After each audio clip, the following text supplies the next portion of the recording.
I'm struggling. My necklace broke because I got hooked while I was setting up the camera. My braid's not staying. And with this new phone, I didn't realize there's no more headphone jacks. Which I don't need headphones for this. I need that jack to plug in the microphone. So, we're gonna see let's see how this goes without a microphone. So if I seem really loud, to me I seem really loud, it's because I'm trying to, I don't know how loud I had to be without the microphone. I did a test. Obviously it's not going to be equivalent to what filming a whole video would be. I remember the ring light this time. That's fun. But no microphone, I guess. So I guess if you want to leave a comment below, please do about if you prefer either you would like volume with like a microphone with a shittier camera quality, because I'd have to use the camera we use, or if you'd rather have a better screen quality, which is what I have with the phone. Granted, you could see my face more and that's not as fun, or no mic.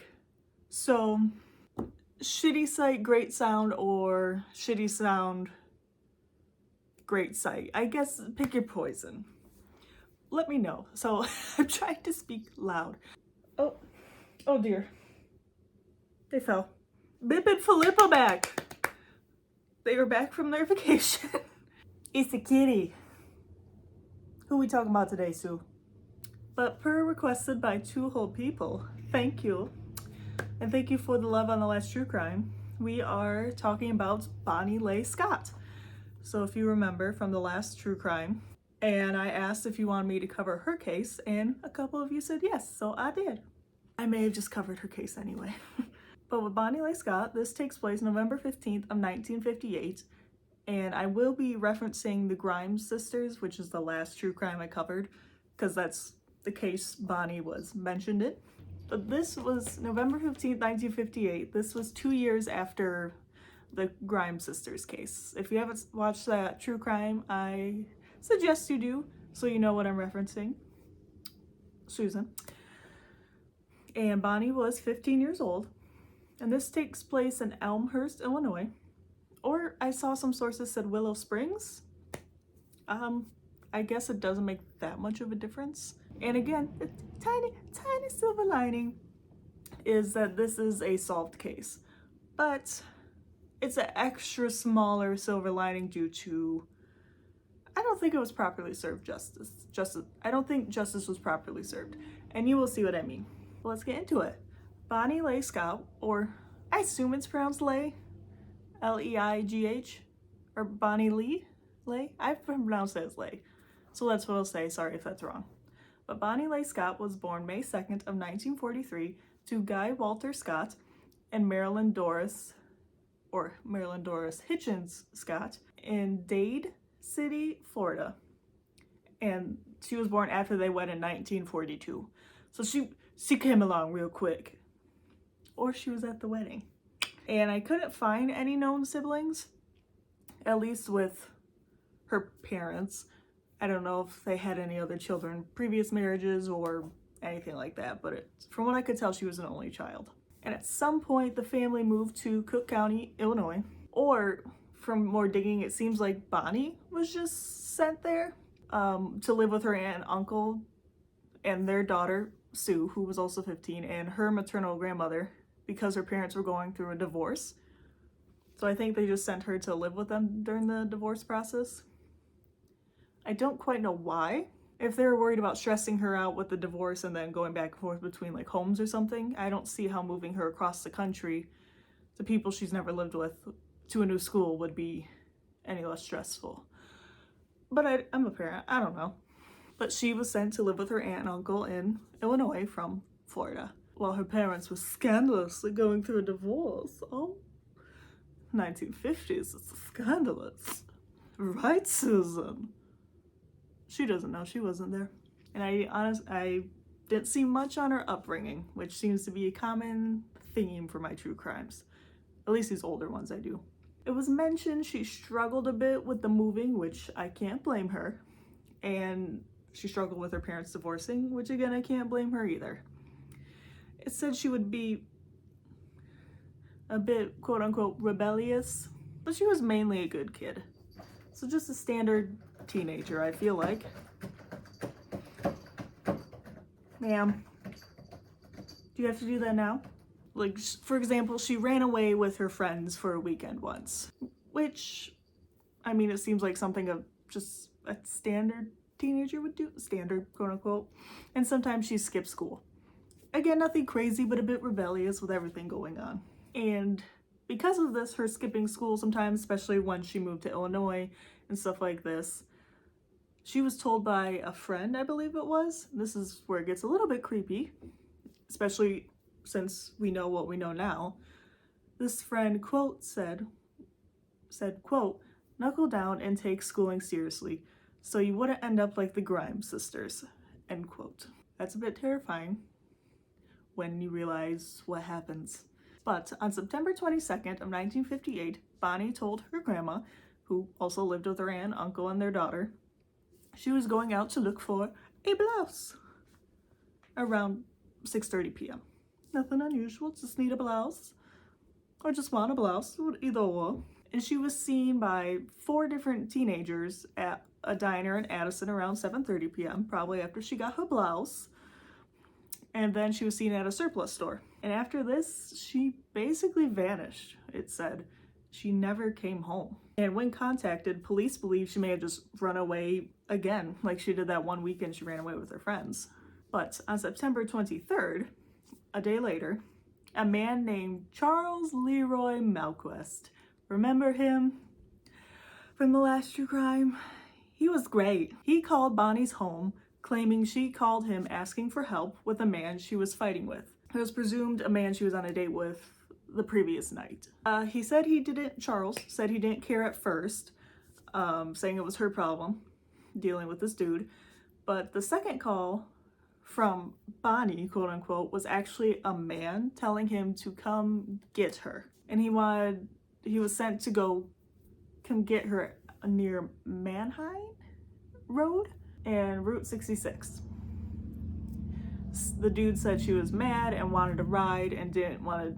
He's like, come get her. She mad, she don't want to ride with me, just come get her. And this was about 11 p.m. on September 22nd. So Charles went and found no trace of Bonnie. And police kept searching, but nothing was coming up. Zip, zero, nada. They tried to find the man Bonnie was with that night. And they used Bonnie's address book, and 38 young men were questioned, and nothing came from this. Like, we asked 38 whole people. We don't know where she is. So the case went cold until November 15th, which isn't too long of a period, but still. When a group of Boy Scouts on a nature hike found the nude and headless body of Bonnie. And she was actually found a few miles from where the Grimes sisters were found 2 years earlier. Once they brought her in, she was believed to have been killed by being stabbed many times with a large knife. They specified a large one. And no sign of her clothes, which is always a bit creepy. And once she was found, Charles Melquist was brought back in for questioning. Remember the guy who said he was supposed to pick her up on the road in the middle of the night? That guy. The guy in the previous one that was very suspicious and creepy? That guy. And whilst this was happening, while they were questioning him, they were searching and impounding his 1958 silver Chevrolet. And he didn't know this. He would, but he didn't at the moment. And he, Charles, failed 2 lie detector tests and then confessed to killing Bonnie shortly after in a 7-page confession. I believe the lie detector test happened the next day after questioning him, but he failed both of them and confessed. And he was booked that night, which I feel like pretty good. They just got a confession and took him in. He seemed pretty suspicious though.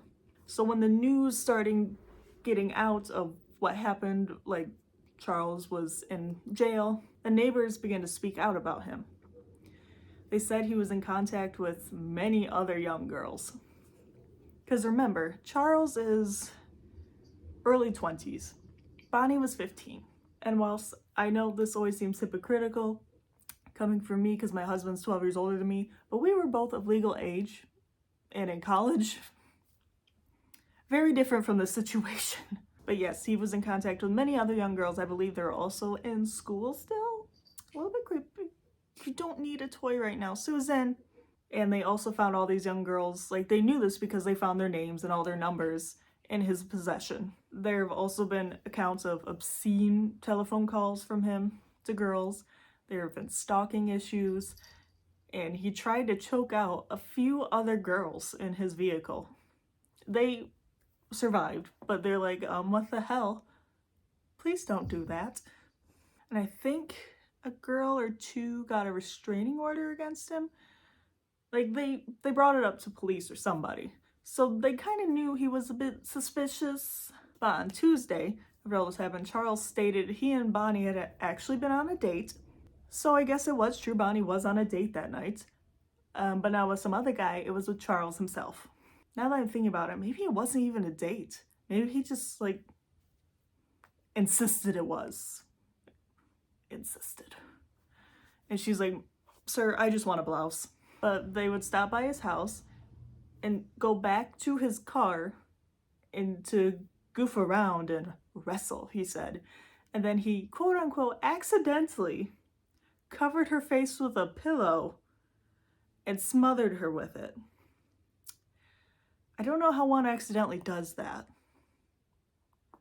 but apparently Charles does. So after she passes from being accidentally smothered by a pillow, he took off her clothes and dumped her body in the Argonne Forest Reserve, where the poor Boy Scouts found her. But something else even creepier to note was 3 weeks later, he would return to dig up a grave, but ended up just cutting off her head and stabbing her and mutilating her corpse. I don't know why Charles does these things. He shouldn't do these things, but he did these things. He sucks. Right, Bip and Philip? It was said Charles later signed a second confession, which I don't know if it's... Is it required to have 2 confessions or... Well, I don't know. But he signed a second one. This was 45 pages, which I feel like is a lot, but would later state he was, quote unquote, hypnotized into giving the confession. And he would use this as his defense when he went to trial. And this, not the usual that people try to do not guilty by reason of insanity or like, she attacked me first. Nope, he was just straight up hypnotized. That's the only reason this happened. He didn't do it at all. He was just hypnotized to say he did. Yes, this was his defense when he went to trial in April of 1959.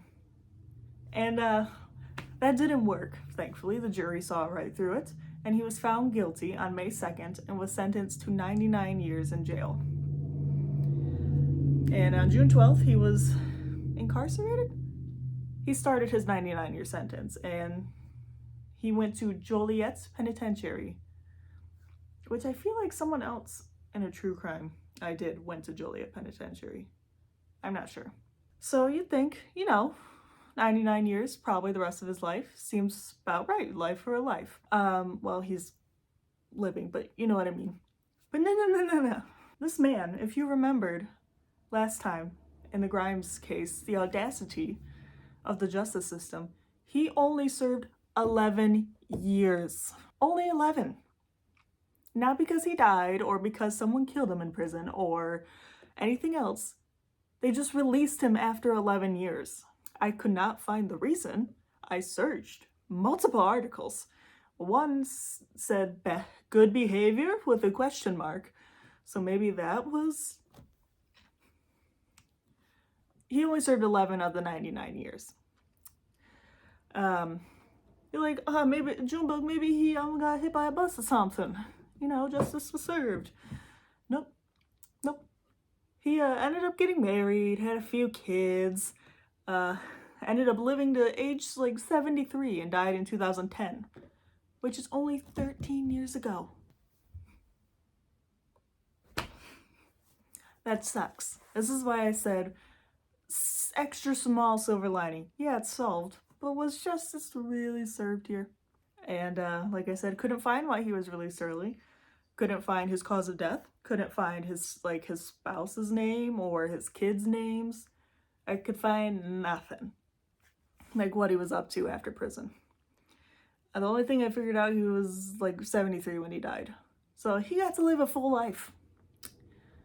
Whilst Bonnie did not. He took that from her very shortly.